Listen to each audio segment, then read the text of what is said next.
Queridos amigos y hermanos de la Metrópolis Ortodoxa Autónoma de Ecuador y Latinoamérica, soy el arzobispo metropolita Crisóstomos y estamos tratando el tema del ecumenismo en una serie de videos para que usted pueda conocer mejor y emitir su criterio conforme a lo que vamos a exponer aquí. Para poder encontrar las raíces de este movimiento ecuménico, debemos ir al espacio protestante, no al espacio católico romano. A mediados del siglo XIX, algunas confesiones cristianas evangélicas, viendo que la gente comenzaba a abandonarlos y que había un aumento en la indiferencia religiosa, cosa que ha continuado pese a esto, y que comenzaban a crearse movimientos antirreligiosos organizados, decidieron conformar una organización, una actividad unitaria que se comenzó a llamar Movimiento Ecuménico. Ya en el año 1948, con la creación en Ámsterdam, Holanda, del Consejo Internacional de Iglesias, que tiene su sede ahora en Ginebra, comenzó a aparecer este carácter ecuménico, que será siempre de tinte protestante primero, y lastimosamente comenzaron a participar algunos grupos católicos romanos primero y luego también ortodoxos.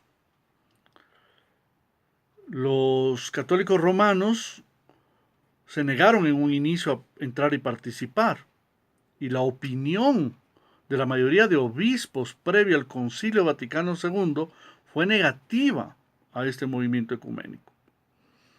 Sin embargo, el decreto del Concilio Vaticano II comenzó a permitir ya desde algunos documentos emitidos por el Concilio Vaticano II, la Unitatis Redintegratio, por ejemplo, se inauguró entonces ya un ecumenismo al estilo de ellos, ¿no? Que aspira a la unión de todos los cristianos, pero bajo el poder de otro error del papismo,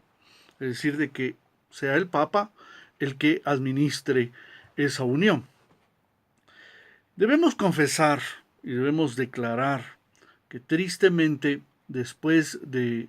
algunas influencias graves, dadas y promovidas por la masonería, a través del patriarcado ecuménico, que lleva el título ecuménico no porque tenga nada que ver con ecumenismo, pero ahora sí es ecuménico y ecumaniático, ¿no? Realmente comienza desde 1920 y tenemos que recordar que en esa época el patriarcado estaba influenciado por la masonería gravemente, como hasta hoy, pero esa masonería trabajaba desde dentro por medio de alguien que fue una nefasta figura, el patriarca Meletios Metaxakis. Tal como se descubre posteriormente, también la Iglesia Ortodoxa participa del movimiento ecumenista, cayendo ya en los errores que irían cada vez en un detrimento peor de la doctrina, como por ejemplo lo que fue el cambio del calendario, la aceptación del calendario gregoriano en 1921 hasta 1924, en donde definitivamente el calendario patrístico o calendario original o calendario eclesiástico fue dejado de lado por el patriarcado ecuménico, y algunas otras iglesias también unilateralmente, sin aprobación de ningún sínodo o concilio ecuménico, siguieron estos errores. Por primera vez la Iglesia Ortodoxa en sus 2000 años comenzaba a calificar a las comunidades heterodoxas de Occidente. Comenzaba por primera vez la Iglesia Ortodoxa a utilizar términos como iglesia, algo que graciosamente después la misma Iglesia Católica Romana, después del documento Dominus Jesus, comenzará a decir de que no conviene llamar iglesias a las otras iglesias con las que había estado en el movimiento ecuménico, es decir, muy particular esa fórmula romana.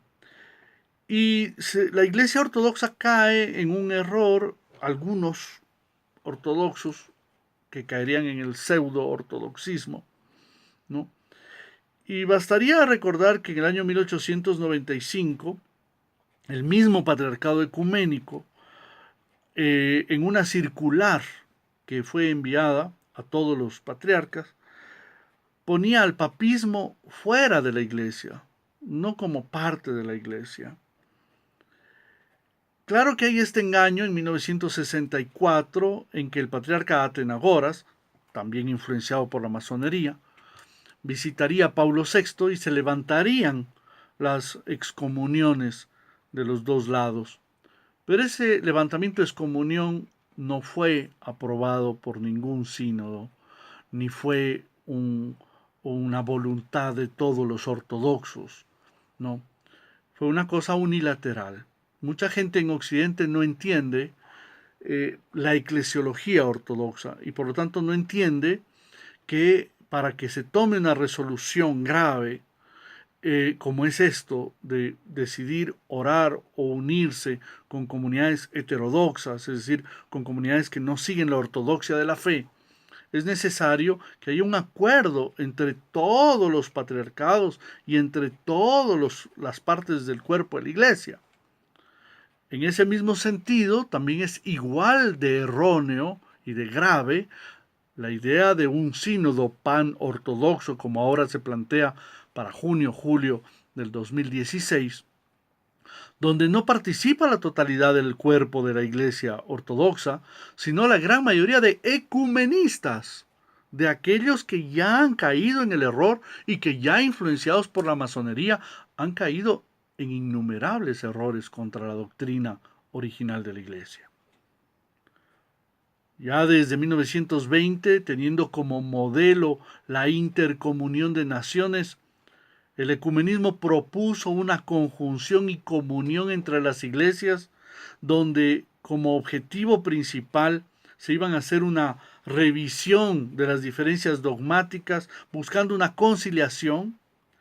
la aceptación bajo un calendario unificado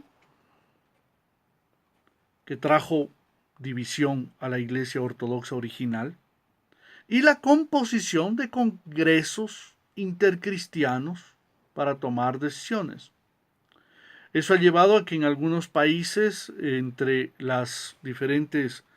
ramas, porque aquí viene lo que se llama la teoría de las ramas eclesiológica, donde se dice que como en un árbol todo viene de un mismo tronco de Jesucristo y lo que son ramas. Tú puedes ser cristiano según la rama que quieras y escoger la rama. Cuando eso Jesucristo nunca lo enseñó. Jesucristo enseñó de que hay una sola verdad. Esta imagen equívoca del árbol con muchas ramas lleva verdaderamente a un desastre doctrinal, porque la verdad puede ser solo una, no pueden ser dos, no pueden ser tres. Es la lógica básica, ¿no? Y lastimosamente, las decisiones de los congresos de esta comunidad de iglesias internacional termina llevando a que los votos de los protestantes siempre eran una mayoría. Efectivamente, desde 1961, las reuniones ortodoxas generales presentaban manifiestos particulares y algunas habían textos confesionales colosales, memorables, hablando de que había una sola iglesia santa y apostólica. Pero los años han pasado y el error del ecumenismo han ido creando cosas abominables, entre ellas la famosa Semana de Unidad de los Cristianos, en donde en nombre de la unidad se reúnen a rezar juntos todos unos cantitos del uno del otro y terminan no yendo a lo esencial, que es volver a la doctrina única que enseñó Jesucristo. El ecumenismo, para hacer realidad sus propósitos, se esfuerza en omitir cosas de la doctrina ortodoxa fundamental. Y en eso está en el error, y en un error grave que insulta y va en contra de la doctrina dejada por Jesucristo y la tradición de la Iglesia. miles, millones de hombres y mujeres dejaron su vida por mantener la ortodoxia de la fe. Es vergonzoso que ahora hombres y mujeres se presten a este juego